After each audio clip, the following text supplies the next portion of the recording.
Hello，大家好，歡迎大家收睇今期嘅財經坦白講，我係 Cindy。我係 Simon，我係 Arnold。好，我哋今日咧就嚟講下呢一個 Tesla 最新出嘅一系列無人駕駛技術。咁咧喺10月10號嗰陣咧，咁 Tesla 咧就出咗呢一個 We Robot 嘅一個發布會啦。咁喺個發布會裏面咧，咁啊 Elon Musk 咧就出咗佢哋最新嘅 Cybercab 啦，即係無人駕駛的士啦。咁然後仲有呢一個無人駕駛版本嘅 Model Y 啦，而且咧仲有一部咧無人駕駛嘅 van 仔，就係 Robot Van 啊。咁嗰架車咧就可以坐成20個人嘅。咁最犀利咧就應該係要講佢嘅 Optimus Gen 2啦，就係嗰個AI 嗰個機械人啊。咁呢4部嘢咧出咗出嚟之後咧，咁啊 Elon Musk 嘅 Tesla 就跌咗9%嘅。咁個市場就唔係好收貨，咁咧但係 anyway 啦，呢樣嘢咧就真係改變緊嘅世界嘅，唔知兩位點樣睇咧？我覺得股價跌係因為啲人咧個 expectation 太高啦。其實我覺得而家嗰啲嘢仲係一個好 initial 嘅階段，即係譬如嗰啲機械人，佢而家你見佢行路啦，佢係似人咁樣行嘅。但係佢個速度咧都好似七歲老人家咁樣行，咁就唔容易嘅。其實即係佢要完全stimulate 人嗰個動作同埋人嗰啲即係人嘅嗰啲即係關節係啊，sorry，關節係好複雜嘅。咁你要完全即係要花啲時間，我唔係咁快咯，同埋。見到佢喺個發佈會嗰度咧，已經啲機器人已經可以喺度跳舞啦。雖然睇落去就唔係咁好睇，但係其實佢做到啲動作，我覺得其實喺呢個階段係，我覺得係可以講話有啲成果嘅。係，咁你話佢要跳到好似 Jenny 咁樣，咁可能真係要啲時間嘅。咁我有睇過篇訪問咧，就係講Elon Musk 有講話，其實佢成個機械人咧，佢淨係整隻手咧，都用咗佢哋基本上成個工程團隊應該一半嘅時間，因為隻手裏面其實可能都有好多，即係大家可能平時冇真係認真研究咁樣啦。咁可能就係嗰啲咩，即係你冇睇嗰啲咩骨科嗰啲咩書啊，咩肌肉嗰啲係點樣分佈嘅，其實都幾複雜嘅。即係可能你隻手指係點樣喐嘅，係因為你嘅前臂裏面有啲肌肉啊，有啲神經線啊連到喺上面啊。咁然後你嘅手指每一個精細嘅位置係點樣去操控，即係可能講緊嘅係，例如你當一個人佢可能唔小心整親隻手，佢要做翻嗰啲物理治療，重新去學習點樣去即係捉嗰嚿嘢。其實呢件事已經好唔容易嘅。咁如果你仲要擺喺一個機械人身上面，咁可能 let's say 佢其實你話控制力度已經都幾難㗎啦。咁佢有個嗰啲發布嗰啲片咧，就講佢係點樣捉住隻雞蛋咁樣嘅。咁嗰個係講到咧，可能佢嘅手指尖嗰啲位咧，即係個機械人嘅手指尖已經有一啲可能感應，可以感應到可能呢一個物件本身可能係佢嘅硬度係點樣啊，佢要用幾多力先可以拎到隻雞蛋，但係佢又唔會整爛隻雞蛋啊。其實咧呢啲好精細嘅位咧，其實都我覺得係幾突破下嘅，對於機械人。呢樣嘢係好難嘅，其實佢真係做咗一啲好難做嘅嘢。例如有一隻蛋其實係個外表係同隻蛋一樣嘅，但係其實佢裏邊係圓嚟嘅。咁你用嘅力度本身已經唔同啊！你一揸落去，所有嘢嘅感受已經唔同。但係佢要分別到呢樣嘢其實難嘅。但係人呢就可以即係摸一摸落去，你喺唔揸爆隻蛋之下，你已經分辨到佢究竟係圓啦定係真蛋㗎啦嘛。冇錯。係啊，咁喺呢個層面上邊，我覺得暫時未做到嘅呢啲位，係啊，所以距離真係落得應用嘅層面咧，其實仲爭好遠嘅。不過你睇翻佢啦，2022年嗰個發佈會啦，佢一啱啱開始出個雛形啦，連個殼都未有嘅時候啦，咁佢基本上佢都仲係識，佢都淨係識跳舞嘅啫，係啊。咁啲手指都未喐得好好啊！咁但係你會見到2年個進步已經其實都幾多㗎啦。係啊，咁你當然啦，其實佢個目標太大啊！老實講，你話你見到佢行得好慢，因為你會見到有啲機械人哇跑步跑得哇勁打晒關鬥嗰啲咁好快嘅，仲快過人。咁呢樣嘢點解佢做唔到？就係佢追求緊嗰個泛用性啊！佢真係用一個人嘅泛用性咯。即係我唔會生個仔出嚟，我淨係識跑步噶嘛。係啊，係啊。咁我個賣唔出噶嘛。我個淨係識跑步嘅機械人，我買過嚟翻去睇住佢跑步咁樣。哇！每日跑，即係佢唔係馬啊嘛。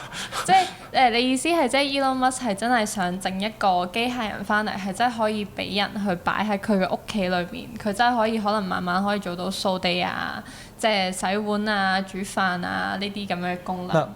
咁我又問翻你啊，點解要係人形咧？如果你淨係做掃地、煮飯嗰啲嘢，咁其實你真係唔需要人形噶喎。即係你譬如一個掃地機械人，你唔會預期有個人形出咗嚟，跟住咁樣同你掃地，跟住自己接翻埋去牆角，跟住踎翻低咁樣噶嘛。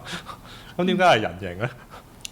我覺得人形係因為人手可以做唔同嘅複雜嘅動作，咁因為之後人嘅需求係即係人嘅需求係多樣化噶嘛，咁你做一個人嘅人形出嚟，唔係全能啲咯。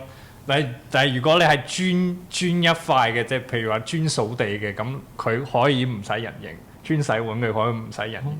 但係你要一部機就做晒人可以做嘅所有嘢嘅話，你真係要朝人形呢個方向去發展。但係我會覺得咧，如果係咁嘅話，即係因為咧即係好似我哋啱啱講啦，其實就咁整隻手咧，你都要擺好多嘅錢同埋資源落去。其實呢件事咧係即係佢個研發嗰個週期就會變得好長，即係比起如果你整一部掃地機械人咁樣，其實係長好多。咁係嘅，即係點講咧？佢就係可以好似一個人咁嘅樣，然後就開始喺你屋企度做唔同嘅家務。我覺得係咯，你要全能啊嘛！你如果唔係，你要買好多部機械人擺喺家裏面。我覺得係有一種要融入屋企嗰種感覺咯。係咯。係你講到個重點嘅就係唔影響到你屋企啊！即係話你買部機械人翻嚟，你唔需要即係話你如果要用，你會睇到而家有啲餐廳咧，佢咪用機械人煮餸嘅。咁我個機械人煮餸嗰個位啊、啲鑊啊、啲嘢咧，吊臂全部喺度咁。你如果你想自己煮個餸，你行入去我個廚房，你根本完全你唔知點煮，係啊，你用唔到㗎，你喺個生活上面用唔到嘅。但係如果你係人形嘅話咧，係所有嘢你個廚房做到啱晒你啲啱晒你個人去設計嘅時候，個機人嚟到都做到翻相同嘅嘢，咁佢真係唔會破壞你個生活，而你亦都可以繼續煮餸，因為你唔係即係煮餸係摸定咗你為咗食飯而生存㗎嘛。係啊，佢係有陣時有啲你個發揮你創意啊，或者係為咗某個人，為咗你啲屋企人煮餸係摸定咗個食飯嘅，摸定咗個外賣㗎嘛。係啊，咁呢樣嘢就佢可以貼切到咯，但係距離嗰個仲有啲遠咯，即係嗰個泛用性，即係差唔多係去適應晒你成個屋企即係你請個工人翻嚟去做到嘅水平，佢全部嘢都要清晒。係啊。就頭先所講啦，你揸隻蛋都已經有排搞嘅時候，咁你點樣去確保你每一樣嘢咧？即係浴缸呢一個職應該點樣抹？係啊，咁樣你呢個位已經係啊，每樣嘢佢都要搞到。如果佢唔夠泛用性，你唔會擺一嚿咁大嚿嘅嘢擺喺屋企嘅。即係如果工人佢淨係掃地嘅咋，你唔會俾間房佢瞓。係啊，咁呢個位，咁市場仲未睇到嗰個佢可以幾時應用到出嚟？係啊，真係人人都好想買一隻翻屋企嗰個地步啦。咁距離可能仲要有啲時間啦。另外就法律問題都好難搞嘅，因為譬如你當請個機械人做保姆啦，咁機械人做保姆嘅時候，咁而家我哋如果獨留兒童在家係違法噶嘛，疏忽照顧噶嘛，咁我陪個機械人陪個小朋友喺屋企，咁算唔算係違法咧？咁個法律係點樣去咧？而家機械人唔可以成為負責人噶嘛，係啊，咁呢啲位其實係大量都被處理㗎。你距離你立得法嚟搞得晒諮詢所有嘢，你喺嗰啲國家你長地都5至10年啦。咁你即係如果你就算講無人駕駛呢樣嘢，咁香港而家都唔見想要推啦。咁如果內地即係叫做佢哋想推得多啲嘅，咁佢哋開始有無人駕駛啦。香港個自動泊車功能都俾人熄咗啦。係啦。係啊，咁呢個就會係要法例要追上咯。但係佢個諗法係好超前嘅，即係你睇到 Tesla 佢成個 idea 咧係唔係再諗住賣車㗎。係啊，賣車佢唔再同你競爭㗎啦，咁佢就係佢推出緊一個新嘅商業模式㗎，咁就係啲車你唔使再擁有㗎啦，你到時可能用個 app 甚至其他方法啦，咁就嚟 call 即係 call 咗架車咁。或者甚至係你專屬嘅車，但係你唔需要再擺喺屋企啊，佢自己會去係啊，你有去揾客，周圍揾客幫你揾錢，然後就入落你嘅銀行戶口度，你就係買佢架車就 OK 啦。係啊，甚至唔需要，即係你有多種模式嘅。咁你譬如嗰架廿人嘅 van，咁其實你可以當佢巴士咁用啊，即係 van 就咁用，但係你唔需要設定固定路線咯。即係佢可以係譬如佢個 app 揾到而家屯門有20個人想去嘅。咁咪一嘢裝晒咗20個人，直接去咗屯門咯。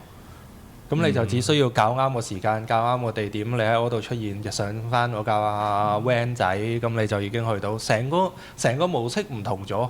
係啊，如果佢真係做到呢樣嘢，咁佢就基本上係龍頭嚟㗎啦。咁佢入咗去好難再即係好似個市場好難會再有好大嘅競爭咯。咁我而家係揾緊呢啲藍海嘅，所以每樣嘢都好遠啦。